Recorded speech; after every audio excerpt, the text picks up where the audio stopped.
Assalamualaikum warahmatullahi wabarakatuh. Hello everyone, let me introduce myself. My name is Dian Pratiwi.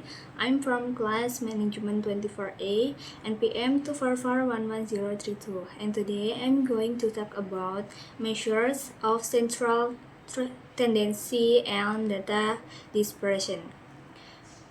Yang pertama ada pengantar. Dalam statistika, kita sering dihadapkan pada banyak data. Untuk memahami data tersebut, kita perlu mencari nilai yang bisa mewakilinya, yaitu ukuran pemusatan data. Selain itu, kita juga bisa melihat bagaimana data tersebut tersebar dengan ukuran seperti kuartil, desil, dan persentil. Yang kedua ada mean atau rata-rata.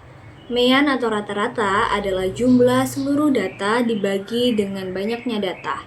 Contohnya, jika datanya 4, 6, 8, 10, dan 12, maka rata-ratanya adalah 8. Mean membantu kita mengetahui nilai rata-rata dari sekumpulan data. Yang ketiga ada median atau nilai tengah. Median adalah nilai yang berada di tengah setelah data diurutkan. Kalau jumlah datanya ganjil, median adalah nilai di posisi tengah. Kalau genap, median adalah rata-rata dari dua nilai tengah. Contohnya, dari data 3, 5, 7, 9, 12, nilai tengahnya adalah 7. Yang keempat ada modus.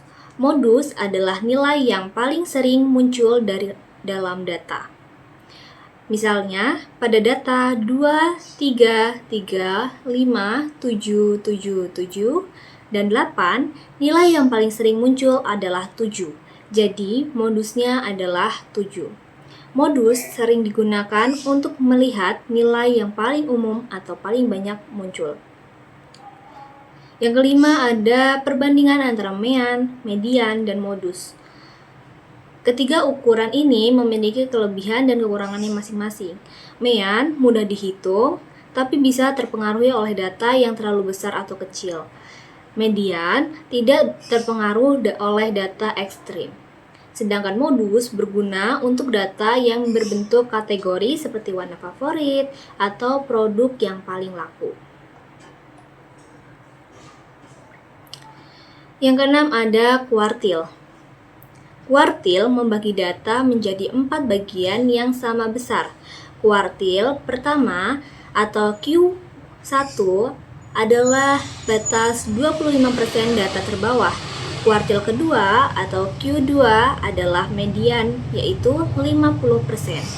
Dan kuartil ketiga atau Q3 adalah batas 75% data.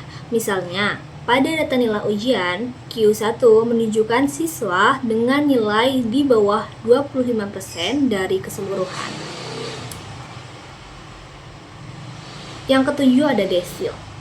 Desil membagi data menjadi 10 bagian yang sama besar. Desil pertama atau D1 berarti 10% dari data berada di bawah nilai itu.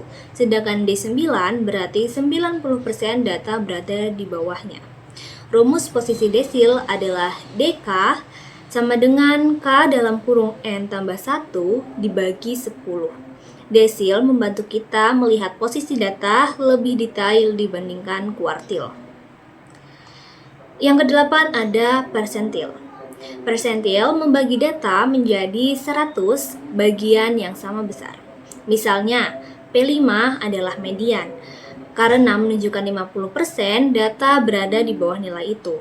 Jika seseorang berada di P80, artinya dia berada di atas 80% dari peserta lainnya.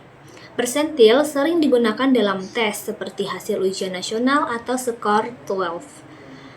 Contohnya, kalau skor kamu di persentil ke 90, artinya kamu lebih tinggi dari 90% peserta. Yang kesembilan ada hubungan antara kuartil, desil, dan persentil. Kuartil, desil, dan persentil sebenarnya sama-sama menunjukkan posisi data, hanya berbeda pada jumlah bagiannya. Kuartil membagi datanya jadi 4 bagian, desil jadi 10, dan persentil jadi 100. Jadi, Q1 sama dengan D2,5 atau P25. Dan Q3 sama dengan D7,5 atau P75. Contoh kasusnya, misalnya nilai ulangan 7 siswa adalah 60, 70, 80, 85, 90, dan 100. Rata-ratanya sekitar 80, median dan modusnya juga 80. Kuartil pertama sekitar 70 dan kuartil ketiga sekitar 90. Jadi sebagian besar nilai siswa adalah di antara 70 dan 90.